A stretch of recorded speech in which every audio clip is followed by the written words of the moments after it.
Welcome back to the Hostel Road Trip podcast. We are with Diego at the Sin City Hostel in Las Vegas. Very excited to be here. A lot to hear about. Exciting things happening at the Sin City. Big changes. Want to hear about what's going on in Vegas. Want to hear about your journey. And let's get into it. So I always just love to hear how managers and owners got into this position they're in. What was your journey and path that led you to hosteling, and your experience that made you want to do this as a job and a career? How did that go for you? I never thought about that in my life. It was just a way to save money to come to Vegas. I never heard about hostels in Brazil. I'm from Brazil. Oh. Yeah, so I was electrical engineer in Brazil for 10 years. I was assembling robots and machines. And after 10 years, I got tired. I decided to quit my job there and I started a new life here in Vegas. So I applied in the Woodpeckers to be a volunteer here for 2 months to save money, to rent a place, to find a job here. But I liked the hostel. I liked the vibe here, and I asked to the owner if it was possible I stayed longer here, and he said, "Yeah, for sure." So when I arrived here, I started cleaning, helping them as a volunteer. And after 2 months, they said, "Okay, we're gonna stay longer, so we're gonna teach you how works in reception. You're gonna start working reception." So I started to learn the stuff. I worked in reception for 1 year, 1.5 years. And since January, I manage the place now. Wow, that's that's super cool. That a lot of times within this industry, you do find people that had previous jobs or skill sets or education that you never would have guessed. Like electrical engineers and lawyers and stock traders, all kinds of different walks of life that can find their path here through a lot of interesting ways. Our previous episode with the House at Hostels, those guys were into real estate, and through purchasing a spot, that's how they found out about hostels and ran with it from there. And very quickly they won a hostel. And it's cool to hear that you had no idea what a hostel was, found yourself into the position of housekeeping, and then over a short period of time, here you are running the spot. Yeah, and I was not expecting that. I never heard about that, and it's totally different that I studied. For 10 years, I was in factories, in a closed place, and too much pressure. And now I manage the place, and I having fun now. I'm enjoying with the guests, new cultures every day. I love it. Awesome. And probably I'm gonna do this for a long time. Oh, I'm happy to hear that. That's great to hear. How about the story of Sin City? How did do you know the backstory of the hostel there at Sin City? How it got started and a little bit about that? The owner of the building is the same owner of the business. So she bought this building in 1987, and she rent to a company, and they opened a motel here. After 13 years, they got tired because they were working 24 hours. So they quit here. They left. So the owner thought about, okay, so I'm gonna open my own hostel. So in the end of 2002, she closed the building, and she renovate everything here. She put AC. In the motel didn't have AC, and in Vegas it's so hot, it's crazy.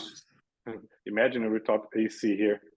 So she put this. She broke the walls. She painted all the building. She put restrooms. She plumbing stuffs, electrical stuffs. And after 1 year, she opened her own hostel. It was called Las Vegas Independent Hostel. Mm-hmm. And her husband was managing for 10 years. And after that, I guess you know Jason. Jason Yeah, started Yeah. to manage here. Yeah. Jason managed the spot for 10 years, and he's a good guy. He's a good one, and he was going to convention every year in Europe and here, and he improved many stuffs here in the hostel. Like he put the Gawky cloud bed system before it was just in paper. He was trying to automate everything here, and he created the website, everything. They didn't have this before, so the hostel got very, very good reviews about these things. So they worked very well for 10 years, but in the last year, they have some issues. He would like to open a bar here, but the other owner didn't agree with that, so they start to discuss a lot about that. So in the end of the year, he left the hostel, and she said to me, because I was the oldest here, working here, and she invited me if I would like to help her. So I'm helping her until now so far. Yeah. Nice. That's great. Tell us, we normally like to be in person for these hostel road trip podcast episodes, but since we're not there in person, can you walk us through your hostel a little bit? Like how many rooms you have, what is the layout like? What is kind of the virtual walkthrough? How would you explain your hostel? Here we are more a party hostel because we are in Vegas. So here people come to enjoy it, the city, and we help them to get in for free in the parties, the nightclubs. They see most of the famous DJs here in Vegas for free. So when they arrive here in the hostel, they see, oh, there's a guest list for them enjoy the city. And they make a good reviews about that. They love it, the parties. They come here to enjoy this. We offer pre-game for them for free. We have a small common area that we open 8 a.m. and we close 11 p.m. But we have another huge common area in the patio that is 24 hours. They can smoke, they can drink there outside, and we offer barbecue for them on Saturdays. We have pasta night sometimes, free breakfast, free coffee, almond milk, tea the whole day. They can sometimes they ask for extra breakfast. We provide for them. In the rooms, they have free towels. They have a locker. They can put their stuff. We have 58 beds. We don't have private rooms, just share rooms. Oh, we have two. Yeah, we have 2 female dorms, and the 6 other dorms are mixed. One with 6 beds, others with 8 beds. Interesting. And then there's what, 2 other hostels in Las Vegas? Yeah, there's what the 3 hostels are here in the same block. That's funny Bungalows is 3 doors down here, and another one in front of Bungalows. It calls Beach Postal, and it's inside the hotel. It's like half hotel and half hostel. The difference between us and Bungalows, the price is the same, the rates are the same, but the difference that they accept locals and we just accept travelers. We don't accept Nevada ID here. Okay. So everyone here are in the same vibe. Everyone here are here in Vegas just for a few days to enjoy the city, to get crazy, to do crazy stuff, and live for the next city. When we know they come here to work, we don't accept them. If they are here for more than 14 nights, we don't accept as well. Maximum stay here is 14 nights. Yeah. That's great. Keep that traveler vibe. Mm-hmm. Yeah. How do you compete against all the, Vegas is such an interesting market with all the cheap hotels and casinos, and some places are free, or $1 a night. How do you guys really try to be different and draw in travelers with that kind of competition? Yeah, it's hard for us because here, I guess, is the city with the most rooms in the United States. Yeah. And sometimes the hotels here are cheaper than here. But people who knows about hostels, they come here. They know what hostel is. They prefer to stay here. Americans, they don't have this culture, but Europeans, they have it. So they come to Hostel World and they check there the reviews, they compare. Okay, I go to Sin City to enjoy there. I want to make friends. Sometimes we had guests, they booked it in Caesar's Palace. They paid $300 a night. They paid for the whole week, and they come here just for 2 nights to meet people. It's more about the experience than a cheap room for them. Right. Yeah, I Because think here we have people around the world here every day, different cultures, and in a hotel you're gonna get bored there. And here we give so much tips for them, enjoy Vegas for free. If they stay in a hotel, they have no idea about it.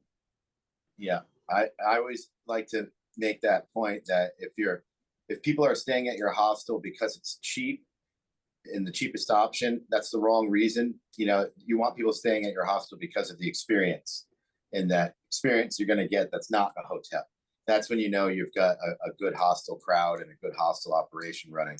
Because if it's only for the budget, then it's not running as a hostel because they're not there for that experience. So I think it's so important with that. Now, I did have a question with the operation you're running with the 58 beds. How many work exchange members do you have on site? Like, what team do you have to help run this place? We have 3 in reception, me and 2 more staff, but the rest, everyone are volunteers. The people help us cleaning, with housekeeping. Are 2 volunteers a day cleaning the rooms, and there's someone help us with social media. They are volunteer as well. And when we need like a guide tour, or like last month we had a magician here, and he was teaching magic lessons for the guests. Like I always put in WordPack's disposition, bring your talent to Sin City Hostel and stay here for free. So every month we have different activities with the guests, depend on the volunteers. But normally we have 6 volunteers a week. And minimum stay here for the volunteers is 2 weeks, maximum 4 weeks. Oh, so they are traveling. They are the same vibe. Yeah. So they enjoy the guests as well. They go to party together. They know the spots here, and they bring the guests to there. Yeah, such a good point in that model. You know, a lot of people are like, "Oh my God, they're leaving every 4 weeks, and they're only staying 2 weeks." I know from having this debate, if they're only there for 2 weeks, you know, how much did you train them before they leave? And then because they're only staying 4, you're always training them. But I like and love your point of keeping the vibe as travelers, because it's not really made for someone to stay long term. So if you try to force it, it's not good for anyone. The person's not going to be happy that's doing the work exchange, because eventually they're going to get burned out, and the surroundings around them are going to start to become more of a nuisance than an enjoyment.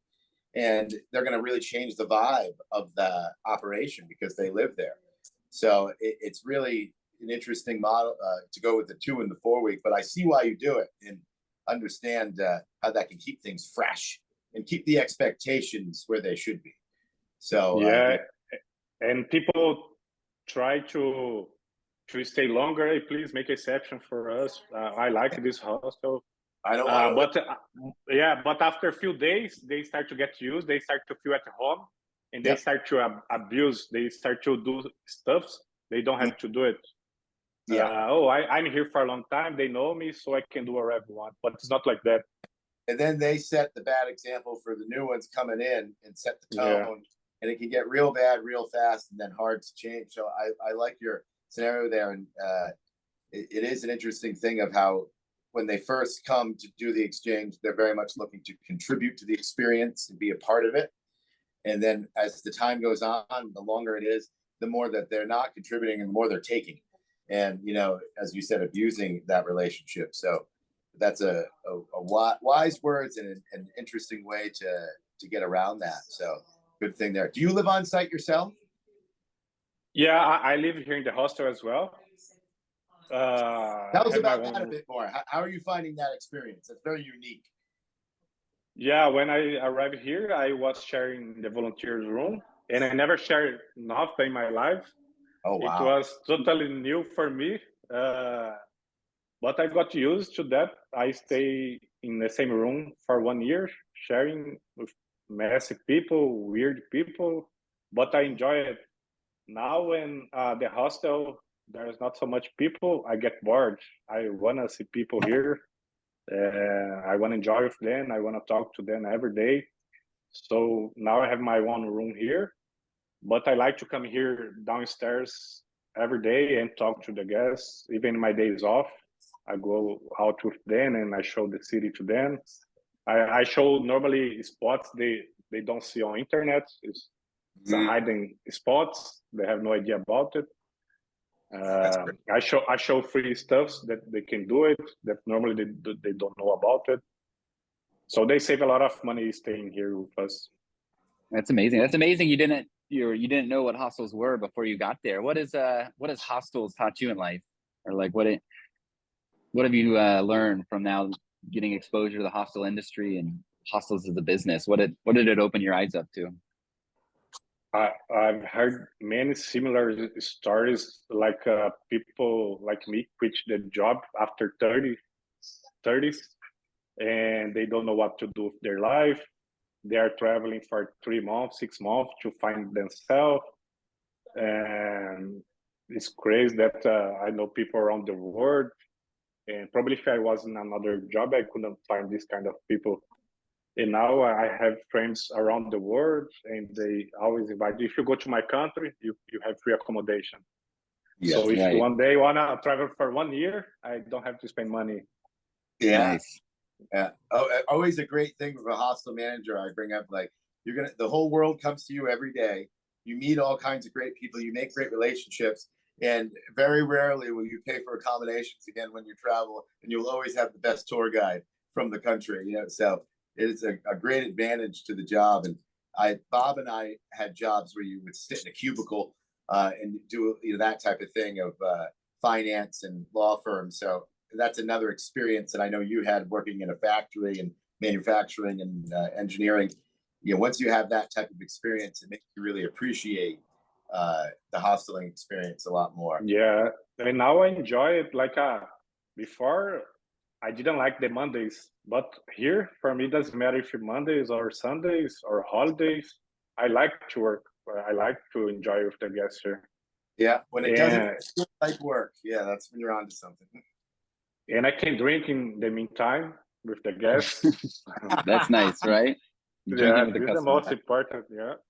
Yeah, I yeah. was curious about your layout. Now, you said you had 58 dorms. Is there a reason why you don't have any private rooms? Like, do you feel there's, hostel travelers that would enjoy the experience but want a private room, or is there a reason why you guys don't have any private rooms? It's because here in Vegas they have 1,000 private rooms, Right. and Okay. they pay like $100 to stay in a fancy hotel for a Okay. night in a private room, and we're gonna charge $100 here, and they're not gonna pay for that because we are like a small hostel. Okay.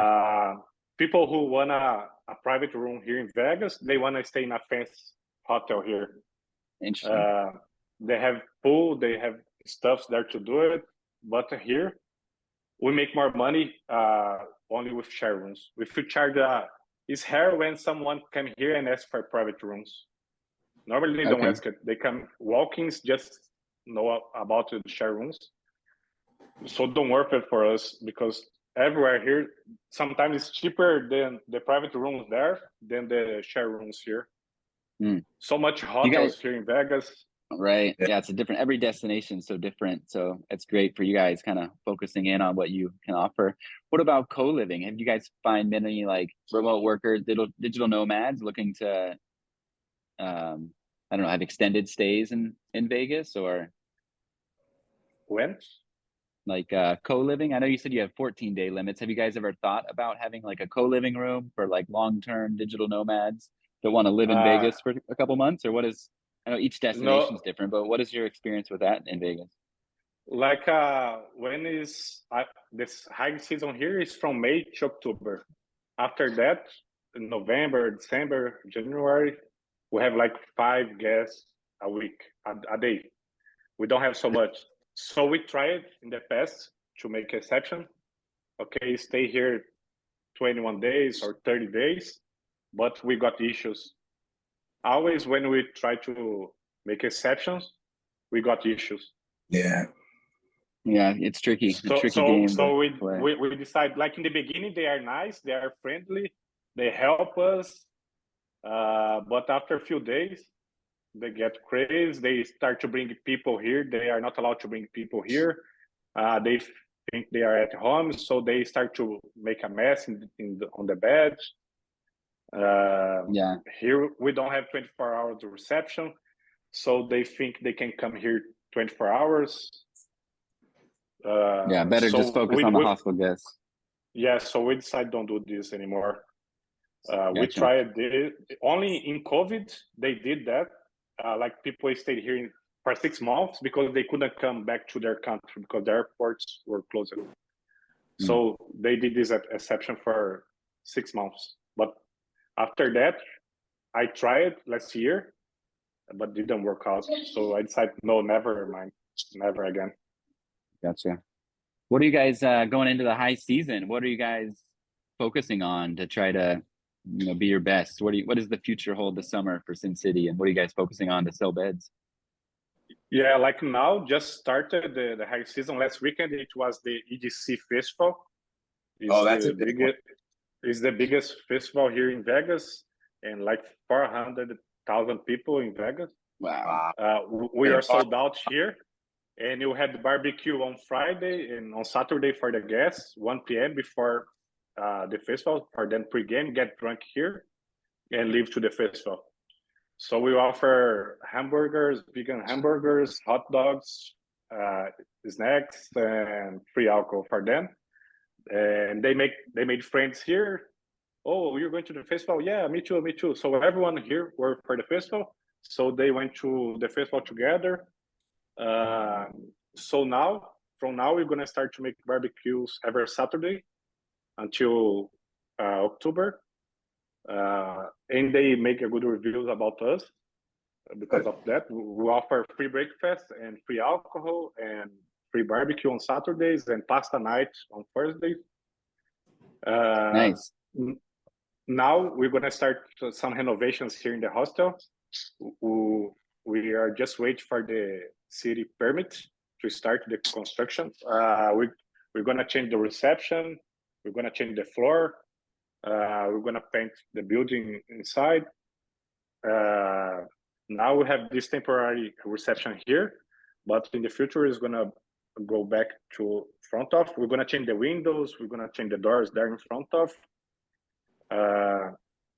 What was your reason for the adjustments? What was the purpose? Because it was a old building there, like everything old, and it would be like the ceramic it's broken.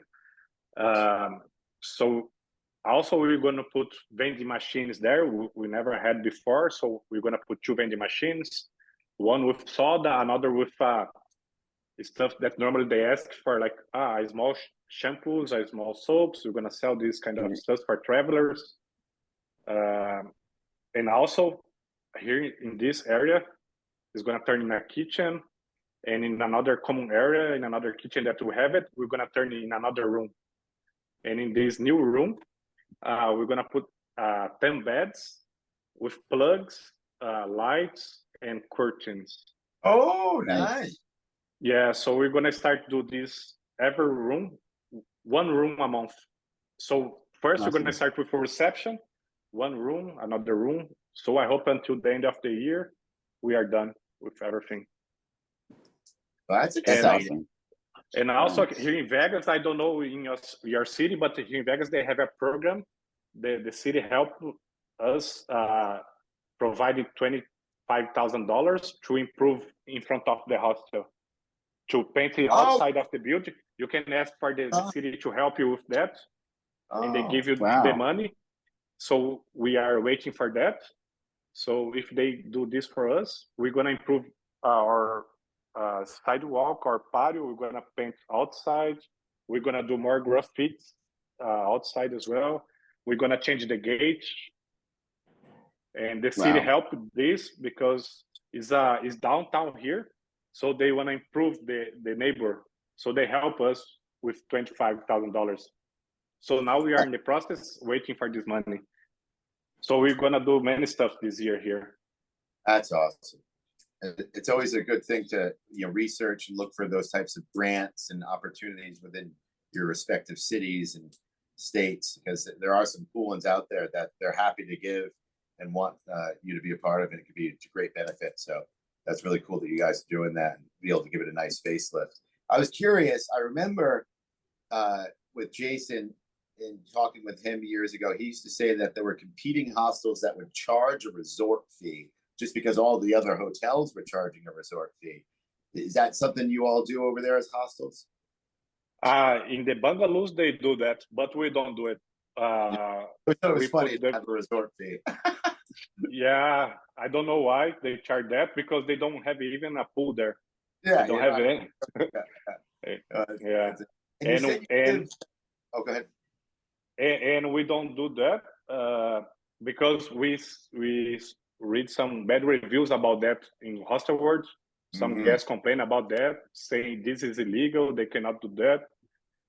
And Jason and me, we never charge this resort fee. Yeah. I think it's not fair for the guests. I agree. Yeah, I think that's great that you guys have stuck to it. Now, you also mentioned that one part of your activities that you give alcohol away for free. And I know that you had mentioned that part of the tensions with Jason was that he was trying to create a bar for sale, like where you would sell alcohol. How do you give away the free alcohol? Is that just like complimentary wine or something like that on a nightly basis? Or we buy one bottle of vodka and one bottle of tequila, and we provide them shots. Okay. Oh, all right. Yeah. Nice. Because with that, yeah, we don't have license to sell alcohol here. It's expensive to sell alcohol here. So don't work for us open a bar, because the license here is $10,000 just for the license. Oh, okay. And we don't have enough guests for that to make money. So we prefer offer free alcohol, so they make good reviews about that and bring more guests. Yeah. Oh, that's Vegas. Nice, and creates that vibe. I think going back to what you were saying of those hostel travelers, especially in Vegas, everybody wants to get the pregame going and then hit the strip or cruise the casinos, and that's great. You guys understand that and focus on that. I'm sure the guests appreciate it. Yeah, and always before parties, I send a message in the GOC for everyone. Okay, pregame at 8 p.m. in the common area. Come, get drunk, and leave to party. And many people show up. They make friends here, and the group go to party together. And nice. And also there's a 7-Eleven in the corner here. If they wanna drink a beer, they go there, and they are allowed to drink here in the common area. Nice. Very nice. Yeah. What is for people coming out to Vegas, what do you think is the ultimate Vegas experience? How would you, if Jimmy and I were coming out there for a weekend, what do you think we should see? Here we are in downtown. We are on the street, the main street, but we are in the end of the street. There's bus running behind here, so it's 15 minutes by bus to go to Caesar's Palace. But also we have Fremont Street here. It's 10-15 minutes walking, and we always bring guests there. They have the biggest LED screen in the world. It's 3 blocks with a huge screen, and they have concerts there for free, magicians, dancers, and always free. It's downtown. It's beautiful to see during the night because of the light. Also behind us here, 3 blocks behind us, we have RD Street. It's more for locals, so it's cheaper for them. Have dinner there, have some drinks there. There's many bars and restaurants in this area and many graffitis. It's beautiful to see it. Also, I bring guests I always explain them in the check-in. Okay, go in this hotel. Venetian is the best hotel in Vegas. You're gonna go inside, second floor. You're gonna see a river in the second floor with the gondolas, like the city in Italy. It's a huge hotel. You're gonna get lost for 2 hours because a huge hotel. They don't show where's the exit for you. So That's funny.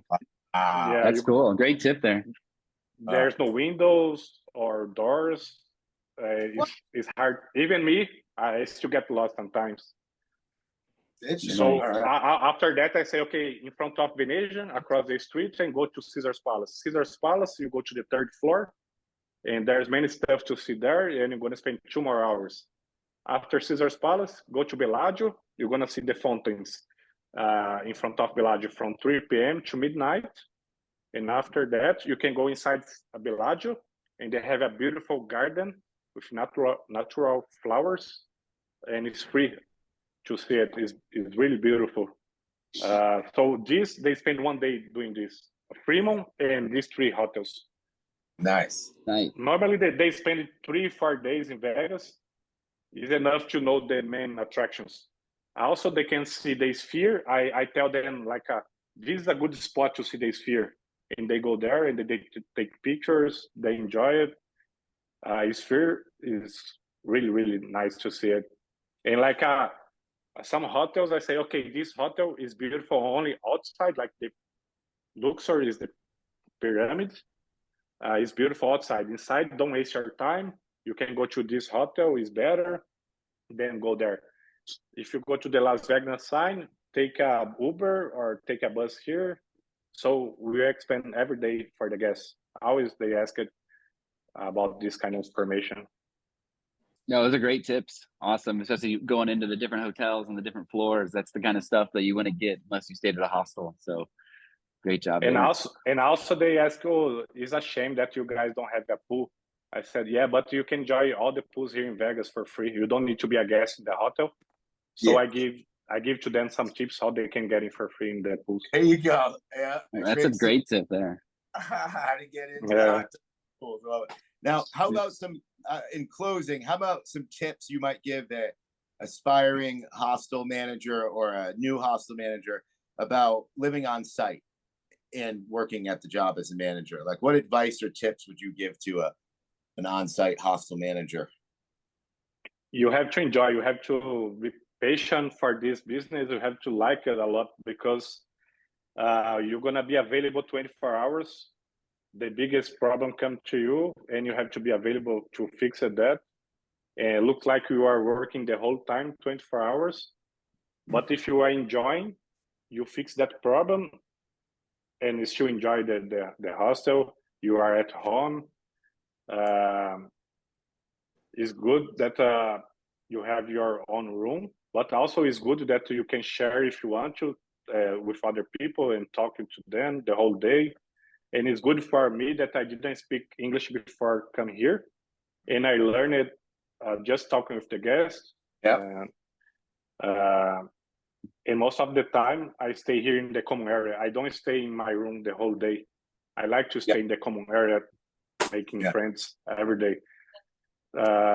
This is good for the manager to know the standards.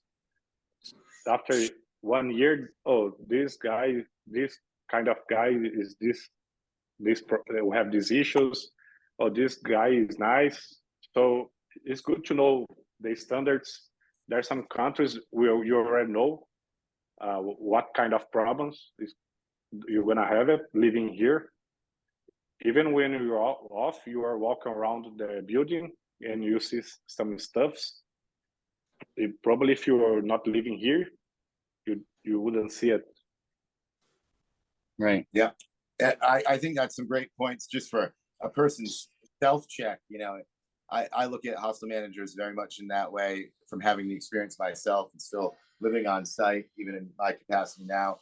If you find that experience that's going on to be a nuisance or something you're avoiding, or if you're hiding in the room, it's not for you. You know, you should be wanting to engage, enjoying the experience you're creating. And if it doesn't feel like work because you enjoy it so much, then all of those things that would normally annoy you don't have annoyance. So yeah, good feedback Eh, there. And I guess the most important, you need a great team to help you. You cannot manage everything. You cannot do everything. You need So true. to give some responsibility for other people to help you. And don't worry, don't micromanage them. And they do a good work for you. They save you time. And I have a great team here. They help me a lot. I never had any issue with them. They are very good, and they are friendly, and they talk to the guests, and the guests make good reviews about them as well. Awesome. Hey, well, thank you so much, Diego, for joining us. Just another great episode, and we're super excited to see what you're going to be doing over there at the Sin City Hostel under new management and all of those exciting projects that you've got working there. I'll definitely pop in next time I'm in Vegas to see how things are going. And thank you all for joining us for another episode of Hostel Road Trip Podcast. Next week, we got an awesome episode with the founder, Jim Kennett, founder of the North American Hostel Association. Going to hear a recap on how the conference went and what's upcoming next year for next year's conference location and agenda. Yeah. Thanks so much. Thank you, guys. Thank you. See you soon. Thanks, everybody.